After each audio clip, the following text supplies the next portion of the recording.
ప్రపంచంలో red see సంక్షోభం నెలకొంది. ఇజ్రాయెల్ గాజాల మధ్య యుద్ధం ఇప్పుడిప్పుడే ప్రపంచ వాణిజ్యంపై ప్రభావం చూపుతోంది.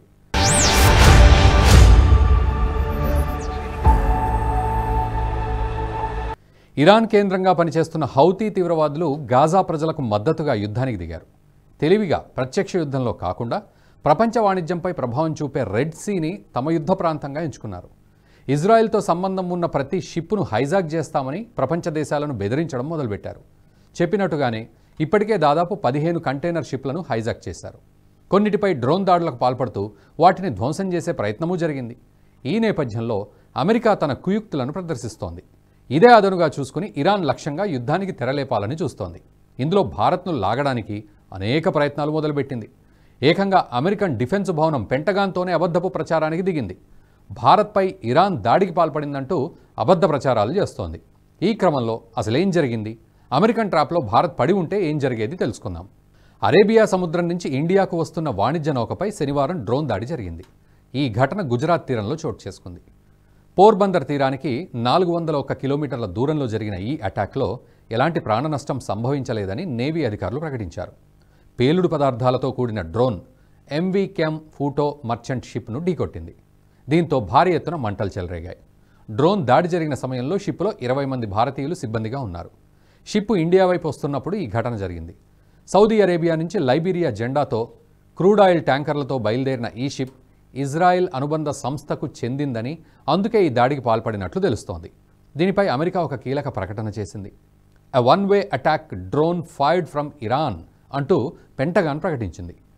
కెమ్ ఫూటో షిప్పై అటాక్ డ్రోన్ను ఇరాన్ భూభాగం నుంచి ప్రయోగించారన్నది దీని సారాంశం. ఇరాన్ పేరును అమెరికా బహిరంగంగా ప్రకటించడం ఇదే మొదటిసారి. గతంలో హౌతీ తీవ్రవాదుల దాడుల వెనక ఇరాన్ ఉందని పరోక్షంగా చెప్పిందే కానీ ఇరాన్ పేరును ఎక్కడా ప్రస్తావించలేదు.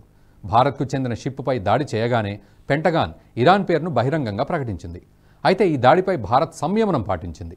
దీని వెనక ఉన్నది ఇరాన్ దేశమా లేక ఇది కేవలం హౌతీల పనేనా అన్నది పరిశీలించింది. అందుకే ఈ ఘటనపై ఇండియన్ నేవీ చేసిన ఏ ప్రకటనలోనూ ఇరాన్ పేరును బయటికి తీయలేదు. ఇక అమెరికా చేసిన మరో ప్రకటనలో సాయిబాబా షిప్ భారత జెండాతో వస్తోందని, అయినా దానిపై దాడి జరిగిందని ప్రకటించింది. భారత నేవీ దీన్ని నిర్ద్వంద్వంగా తిరస్కరించింది. సాయిబాబా షిప్పై భారత జెండా లేదని, పెంటగాన్ దీనిపై తప్పుడు ప్రకటన చేసిందని తెలిపింది. అయితే రెడ్ సీ ఘటనలపై అమెరికా భారత్ను టార్గెట్ చేసుకుని తరచూ విషప్రచారం ఎందుకు చేస్తున్నట్లు మరి? దీని వెనుక ఉన్న కారణం ఏంటి తెలుసుకుందాం. అంతకంటే ముందుగా అమెరికాకు ఇరాన్కు మధ్య ఉన్న వివాదం ఏంటో పరిశీలిద్దాం. 1979 ఇరాన్ విప్లవం తర్వాత నుంచి యునైటెడ్ స్టేట్స్ ఇరాన్ మధ్య సంబంధాలు ఉద్రిక్తంగా ఉన్నాయి. ఇరాన్ తన అణు పరిశోధనలను రోజురోజుకి పెంచుకుంటూ పోతోంది. 1957 నుండి అణు పరీక్షలు చేస్తూ చాలా వరకు విజయం సాధించింది. ఇరాక్తో జరిగిన యుద్ధంలో 1980ల చివరి నాటికి అణ్వాయుధాలు తయారు చేసుకోవాలని నిర్ణయించుకుంది. అందుకు అనుగుణంగా 1990ల అంతటా చైనా, రష్యాతో ఒప్పందాలు సైతం చేసుకుంది. అయితే తర్వాతి కాలంలో అంతర్జాతీయ ఒత్తిడి కారణంగా 2003-4లో ఇరాన్ తన అణు ఆయుధాల కార్యక్రమాన్ని ఆపివేస్తున్నట్లు ప్రకటించింది. అణుశక్తి కోసం తన అణు సెంట్రిఫ్యూజ్లను నిర్వహిస్తామని తెలిపింది. అయితే అంతర్జాతీయ అణుశక్తి సంస్థ 2003లో ఇరాన్ అణ్వాయుధాలను తయారు చేయకుండా చర్చలు ప్రారంభించింది. యురేనియం శుద్ధీకరణను నిలిపివేసి చర్చలకు రావాలని యుఎన్ భద్రతా మండలి 2006లో ఇరాన్పై ఆర్థిక ఆంక్షలు విధించింది. ఆంక్షల ఫలితంగా 20% నిరుద్యోగం పెరిగింది. దీంతో స్థూల దేశీయోత్పత్తిలోనూ తీవ్ర కుదింపునకు గురైంది. అంతేకాదు ఇరాన్ బాలిస్టిక్ క్షిపణులను తయారు చేసుకుంటుండగా దీన్ని సైతం అమెరికా అడ్డగించింది. వీటికి వ్యతిరేకంగా ఆంక్షలు విధించింది. ఇరాన్ అణ్వాయుధాలు తయారు చేసుకోకుండా అడ్డుకునేందుకు ఒక కారణం ఉంది. ఇరాన్కు అణ్వాయుధ టెక్నాలజీ సాధ్యమైతే అది మధ్యప్రాచ్యంలోని అరబ్ దేశాలన్నింటికీ పాకుతుంది. దాదాపు అన్ని దేశాలు అణ్వాయుధ దేశాలుగా మారతాయి. దీంతో అమెరికా మాట మధ్యప్రాచ్యంలో చెల్లదు.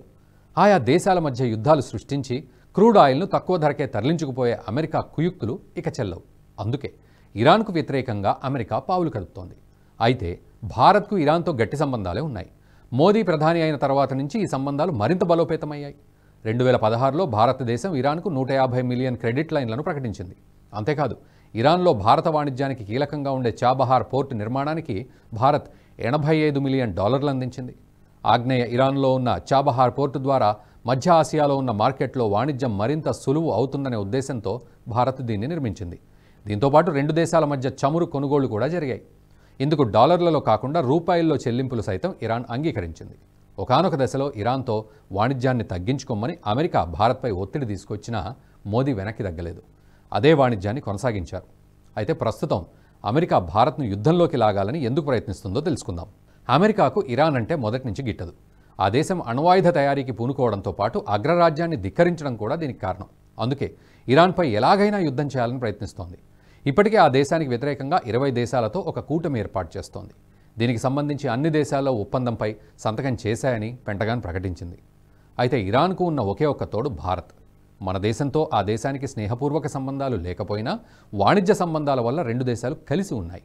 దీన్ని అమెరికా జీర్ణించుకోలేకపోతోంది. ఇరాన్కు ఉన్న భారత్ తోడును తొలగిస్తే ఆ దేశం ఒంటరవుతుందని, ఫలితంగా యుద్ధం చేసి నాశనం చేసేయొచ్చని భావిస్తోంది. అందుకే భారత్ను ఆ దేశానికి వ్యతిరేకంగా రెచ్చగొడుతోంది. ఏకంగా పెంటగాన్ కేంద్రంగా అసత్య ప్రచారానికి తెరలేపింది. కానీ భారత్ మాత్రం ఈ ట్రాప్లో పడకుండా సంయమనం పాటిస్తోంది. ఇక ప్రస్తుతం రెడ్ సీలో నెలకొన్న సంఘర్షణ వెనక ఇరాన్ హస్తం ఉండవచ్చుగాక, కానీ దీన్ని ఏకంగా ఆ దేశంపైనే యుద్ధం చేయడం మాత్రం అతిపెద్ద తప్పిదంగా భారత్ భావిస్తోంది. మధ్యప్రాచ్యంతో యుద్ధం చేయడం కంటే దౌత్యపరంగా ఎదుర్కోవడం మేలు. అటు రష్యా ఉక్రెయిన్ యుద్ధంలో కూడా భారత్ అమెరికా ట్రాప్లో పడకుండా స్వతంత్రంగా వ్యవహరించింది. ఫలితంగా యుద్ధంలో నష్టపోవడం కాకుండా మరింతగా లాభపడింది. ఏ దేశానికి లభించినంతగా భారత్కు 30% డిస్కౌంట్ సైతం వచ్చింది. అదేవిధంగా ప్రస్తుతం ఇరాన్తో స్నేహ సంబంధాలు అలాగే కొనసాగించి హౌతీ తీవ్రవాదులను తమ షిప్పులపై దాడి చేయకుండా ఒప్పించే అవకాశం ఉంది. భారత జాతీయ భద్రతా సలహాదారు ఇప్పటికే దీనిపై చర్చలు కూడా ప్రారంభించారు. కొద్ది రోజుల క్రితం ఇరాన్కు రహస్య పర్యటన చేసినట్లు సమాచారం. అటు మోదీ, జైశంకర్ సైతం ఆయా దేశాలతో చర్చలు మొదలుపెట్టారు. ఈ క్రమంలో ప్రపంచ దేశాల రాజకీయ పరిణామాలు ఎలా మారుతాయి? హౌతీ తీవ్రవాదులను బూచిగా చూపి యుద్ధానికి తెగబడుతుందా? భారత్ ఈ సమస్యను ఎలా అడ్డుకుంటుంది? తెలియాలంటే మరికొద్ది రోజులు వేచి చూడాల్సిందే.